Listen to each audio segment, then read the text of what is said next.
AITA for telling my mom to die mad. For my brother Steve, 28, growing up was a nightmare. Steve is autistic, and my mom embraced full-on the autism mom role. My brother was not even that bad.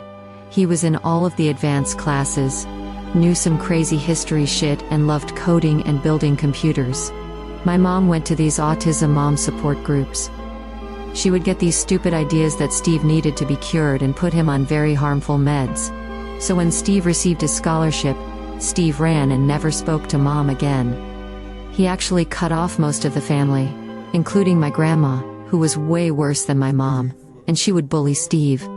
I remember him as my cool big brother, so he reached out to me when I turned 18, and we have been close ever since.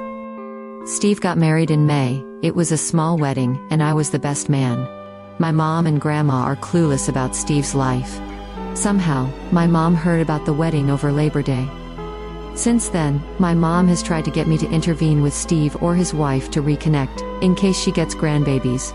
Steve hates my mother, and has PTSD from the stuff her and grandma did to him during his childhood, so I don't want to trigger him and risk my relationship. I told my mom about it and said it's not going to happen, and Steve would never allow our mom around him, his wife, or any future children.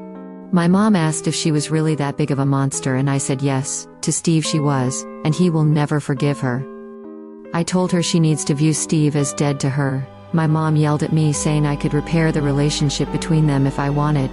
But I'm selfish, and I wanted Steve all to myself.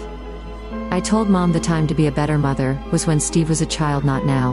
My mom told me that she now views me as dead to her. I told mom she can die mad as far as I care.